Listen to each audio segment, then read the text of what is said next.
Good morning, welcome to today's Right Here, Right Now writing prompt. I'm looking forward to kickstarting this residency with these prompts. So these prompts are an opportunity for you to just try and sit in a state of creativity for a little while. Um, the whole concept of it is to just keep your pen moving, keep your fingers typing, whatever it is you're using, to sort of get out of our own way a little bit to try and strengthen those creative muscles, right? So as you're writing, I want to try and keep the pen moving, keep your fingers typing. If you get stuck, just literally like kind of narrate what's going on in your head. You'll probably come out with loads of silly things like, I need a cup of coffee, I haven't woken up yet, this is crap, what am I doing, I don't understand the prompt. Just literally write them out almost like a teleprompter, like I said, and what you'll find is your brain will start to give you little hints, little clues, little pieces, and just follow those threads, follow where you go. This is not meant to be, we're going to write a great poem in 10 minutes, we're going to write a great piece of fiction. It's just about the act, the process of writing. So leave your judgment at the door, leave your critic at the door. This is a space to be creative, a space to be playful, a space to discover. Um, it might not become anything, and that's absolutely fine. Not everything we write should necessarily become a finished piece that we develop. It can be something we leave for a couple of weeks, a couple of months, a couple of years even, and then revisit when we feel, well, maybe there is something in there that I now have experience to write about.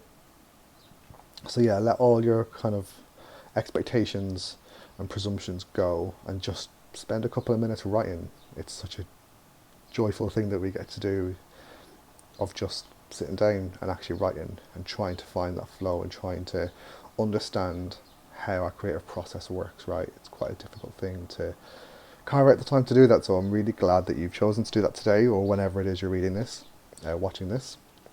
So yeah, get your pens and your pencils or whatever it is you're writing with, typing with, ready. I will give you a prompt, and we'll write maybe for about 10 minutes, and then I'll do a quick reading of what I've written, and then talk a little bit about some of the actual process of what I might do after that, what's happened. Um, so yeah, I will be typing away, so you might hear my keyboard clicking. I'm aware there's cats in the back garden, so you might hear a cat meowing at some point. I apologise. Just put me on mute or whatever. Or it might add to your story, who knows, but I cannot manage the cats in the garden, so we'll just have to work with it. Do not work with children or animals, right? Okay, great. So get your stuff together, get yourself ready. And today's prompt is, how might an emotion or a landscape be like a natural phenomena or something that happens or exists in the natural world? In what way does our inner world reflect the world around us? Try and be as descriptive as possible, paying close attention to the five senses: touch, taste, smell, sight, and sound. Um, it's quite a vague prompt. I understand that it's not exactly like, here's the start of a sentence and keep going. I want you to find your own way to this. I want you to find your own arrival process to this prompt. So take an emotion, take an inner thing that's happening. Maybe it's happening for you right now, maybe it's something that's happened previously or something that you expect might happen in the future, and see how it might fit if you kind of overlay it with something to do with the natural world. You can be as specific or as vague as possible. I'm leaving it quite open because I want you to find your own way to it. You might start writing and go off course. That's absolutely fine. I just want you to start playing around with kind of overlaying these things together and seeing what happens when we sort of experiment with images and feelings and concepts that might seem a bit strange to us. So I'll repeat the prompt again because it's a bit vague. How might emotion be like a landscape or a natural phenomenon? In what way does our inner world reflect the world around us? Be as descriptive as possible.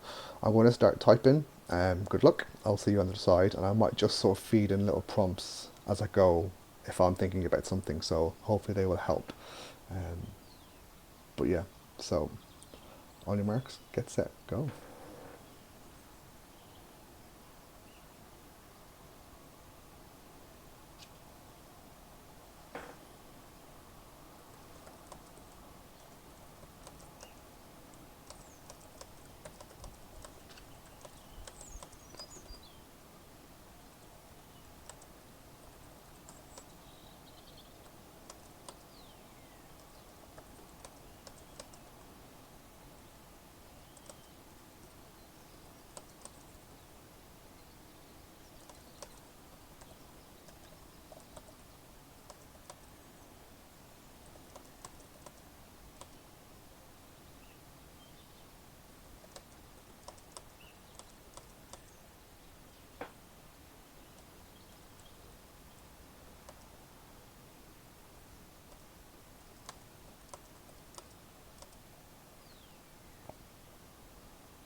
So already I've started to slow down and question myself, and I'm trying to just keep pushing past it. So don't let yourself fall to that. Try and just keep writing. It's going to all be complete gibberish and nonsense, and probably not very good, but just go with it. Find that flow. Keep your pen moving.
And it doesn't have to be poetic. It doesn't have to be sort of high, art. It just needs to be words on a page. So don't worry about trying to say something really profound or something really meaningful, because that's just not going to happen in this writing burst. That comes when we start to edit and cut away and find the kind of gold in the dirt. So don't worry about what am I saying. This needs to be really important. That's something I struggle with quite a lot. So just let that go. You will find that later. This is the process of trying to find the mine or the mountain or the quarry or whatever kind of metaphor you want to run with. When we get to the editing stage or the redrafting stage, which is a different stage and needs to be distinct and needs to be separated from this process, that's where we'll find that. So don't worry about trying to say something grand. Just say something, anything. That's all we're looking for.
Okay, so that's maybe a nice place to sort of start wrapping up.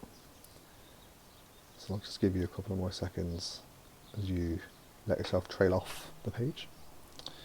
You can, of course, come back to this. You can, of course, pause the video and keep writing if you're really on a roll and you really want to keep going. And that's fine, but maybe we don't always have to empty the tank every time we arrive to the page. Maybe we can leave something in the tank to come back with the next time, so that it continues to rattle around our heads and bother us throughout our day, enticing us to come back. That might be an interesting way of looking at it. Okay, so yeah, I'm going to read what I've written. It is not very good, that is the point. But there's definitely something in here I can work with, that's for sure. So here we go. It is like a seed, long slept and dream weary, stirred by the calculable arrival of the sun and its regularity. It's been showing its face enough times at the right times to signal to you that it's safe, that it's time. I feel myself uncurl from comfort of the shell. Having grown too tall from its confines, a tender limb slips from the casing, and I remember that cold, wet smell of being human, the mulchy scent of self. Blind, I'm feeling my way through the land and air around me. I am seeking that string of fresh air dropped like a lather through the dirt, whispering its expanse to the mycelium, getting the message out that there is joy here waiting for you. It's yours. I must remember myself, relearn the code that has been stitched into me and that has slept for so long. I must remember to be bark, to be branch, to be solid, to open my lungs to the sun again, to feed my veins into the atmosphere, a self defined by its structure, by nature in the world around it. Life struggled for itself all the time, so why should mine be any different? Why shouldn't I be beholden to the Darwinistic tendencies of competition and collaboration, to the push and tug of the needs of self and the needs of the world around me? I see a small sunflower bursting through the pavement. I see a solitary tree defiantly growing on a rocky outcrop. I see emotion that moves through the world and finds itself in its flow, and the message isn't about the beauty of things, but the struggle for things to exist in the first place. Our existence is such a rare and seeming singular thing, so we should give ourselves the honour of respecting that. Think of all the elements and people and experiences and mistakes that came together to make you, in this moment, having this experience now. And you would give yourself over to the tides of others so easily. You are that same seed, and seeds are born with the potential to exist, the genetic makeup that creates vast forests, and those vast forests are integral to our survival. All from one shy, scared little seed. Don't be afraid to step outside your shell, to discard the comfort zone and push yourself a little further, a little louder, to stand a little taller and solidify your place in the world around you. It might ask a lot of you, but that's just the price of entry. And sure, you didn't realise there was a cover charge, but that's the simple truth of the matter. Give yourself to the ground. Let speak to you all the things you've dropped along the way that have since been planted and bloom now in beautiful recognition of your journey. Let the things you've forgotten about remind you of your strength, your ability to keep going, and your needs to acknowledge yourself as a solid and standing soul in a world that was trying to turn you into mush. So yeah, I've gone a little bit around the houses with that one. Some really interesting things that happen when I read back as soon as I've written something is I see that I'm repeating myself. I literally repeated the phrase vast forest twice in the one sentence, and that helps me just catch myself and go, okay, come out of that. It's fine for it to happen now, of course it is, I'm just trying to put words on a page, but when I do come back to this, I'll make a note of it. I started thinking about this idea of the seed kind of containing all the DNA that it needs to become a tree, and how trees are embedded with the DNA to become a forest, and how the forest is integral. So all these little steps and things, and the idea of forgetting and remembering, almost like a process of death and rebirth in itself. So when I come back to this, after it's bounced around in my head for a while, after I've left it and forgotten about it and come back to it with fresh eyes, I might start to revisit this and pick out those themes and shift it in a way to kind of start to explore that theme then. So I've done a writing burst to put text on a page. My next writing burst on this, my next redraft of this might be a writing burst with the prompt of moving it into a conversation about cycles, forgetting and remembering, death and life, rebirth. And that's how we can kind of really add some flavour, add some texture, add some poeticism, if you want to call it that, into a piece of work where we're talking about something subtextually behind the text, behind the page almost. So hopefully that's something that brings more exploration once I finish that next step, and we just continue to explore. Redrafting always sounds like such a cold phrase, but I often think in these early stages of drafting something, before we start to edit and cut down, we need to just keep exploring. So although I've written this, I will keep rewriting it with the mindset of adding, of throwing more at it and getting more specific about what I'm throwing at it. So I've started with one very vague and open prompt. I'll go back next time, and after having thought about it and looked at it and read it a few times, I might go back and say, okay, this poem is about the idea of forgetting and remembering, and the idea of self, I suppose. I'm talking about selfing, about finding oneself and asserting oneself, right? So I've just realised that you can sort of see half my face because the blinds are up, because it's too sunny. I can't see the screen if the blinds are all the way up. So yeah, I will be more specific in my next prompt to help sharpen that vision and help push towards something. And then I might rewrite that and it'll become bigger. And I'll do the same again. I'll sort of hone in draft by draft into what I'm talking about. Sorry for the dog. And yeah, that's how that specificity comes along. So this is your kind of first step, really, and this mess, this unmolded clay, already contains the answers of what you're looking for. So it's just about the idea of exploring, expanding, adding. And then when we kind of think, yeah, I think I've said everything, or I'm maybe getting confused, I can start to edit stuff out and cut the fat and take stuff out of the recipe that I don't want it to do. So I might take out stuff from that at a later point when I have explored the avenue of what it is I want to talk about more and get more information on the page. But for now, I think that's a good day's work. If hopefully it's been a good day's work for you too. Obviously it's only 20 minutes. And I think if you can try and commit to a daily practice like this, it's really super, super helpful. In some of the workshops and the sessions, I'll be talking a little bit how to kind of protect these processes and make sure that they work for you, because not everyone can spare 20 minutes out of the day. Not everyone has resources or the ability to take 20 minutes out of their day for themselves. So hopefully you can come along to some of those sessions and sort of we can talk a little about some of those hints and tips that might help us integrate this into our daily life and make it a habit, right? If we can make something a habit, then we're flying. So yeah, fantastic. Well, thanks so much for joining me. I'll see you in the sessions. Take care. Bye bye.